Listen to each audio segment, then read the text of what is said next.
Magandang araw po sa atin lahat. Si Governor Doyle Lacson po, sir.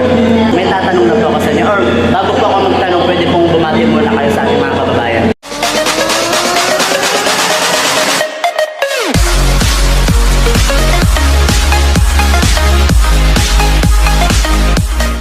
Binabati ko po kayo mga kababayan sa Mindoro at si Doyle Lacson po. First District, Mindoro. Ano po yung inyong maipapayo or may bigay na advice sa mga kababayan natin na nabibiktima ng COVID-19? Ano ko yan, sabi ko, sana ito itinignan lang para magpursige tayo mas maging maayos. Opo. Ang problema kasi normal na dumarating sa buhay natin yan. Kaya mag-ingat po kayo, nagka-COVID na po ako.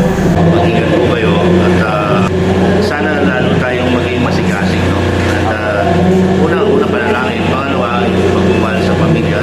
Kung tayo naman nakakadulog sa buhay, ibigay natin yung ating sarili. No? Yun ang pinaka-importante siguro. Kahit hindi Pasko, ito yung spirito na pwede natin makuha dito sa problemang pandemya ang ating dinaranas ngayon. Salamat po. Ano po yung inyong masasabi sa mga supporters niyo po dito sa lalawigan ng Oriental Mindoro? Maraming salamat po sa inyo.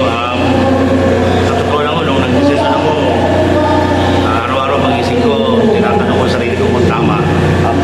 Pero sa pag-araw-araw at kasi maraming dahilan. Pwede ako tumakbo ng kalaman, ngayon wala akong kalaman.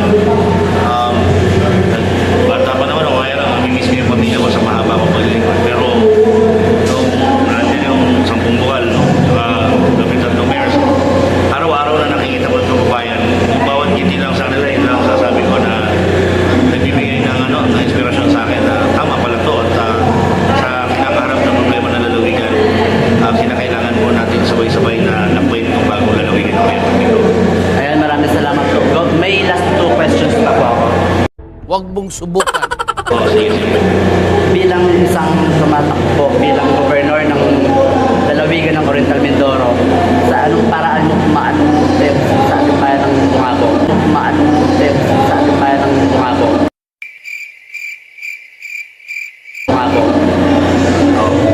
Sa panahon Kaya nga, ikaw alam kung magaling ang tsamba mo, malakas eh. maingay,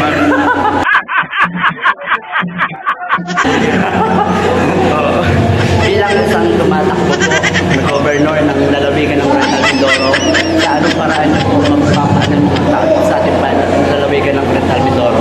well, may programa tayo. Sabi ko nga, isang leader, hindi pwede na gusto mo lang bakit ka tumatakbo. Darating ang panahon, magiging privado ang mamamayan. Pero at least, maiwan mo ng isang mas magandang direksyon. Dapat pag-aari ng tao. Kaya yung mensahe mo nga ngayon, ano mo yung mga pangunahin? Trabaho, may problema tayo, pandemya. At of course, masiganin din natin lalawigan. Kaya kinakailangan natin masiganin ng turismo. Yung elektrisidad natin na laging brown out. Opo. Yun, lalo na po yun. Nasakalak yung problema ng ating Pinakamahalaga sa lahat yan. Of course, agricultural province tayo. So, tulungan lang ito walang ang ating mga magsasaka, tulungan natin sila. And of course, yung pagkakasakit na dapat ramdam natin ang pamahalaan na inaadyan para tumugon sa ating pangailangan. Lalo na kung hindi nagkakasakit. Dapat yan ang prioridad, hindi ibang bagay. Dapat sensitibo ka sa pangailangan. Ang problema ay buhay at kabuhay. Kaya dapat natin Nakakahanga naman po kayo. Maraming salamat po.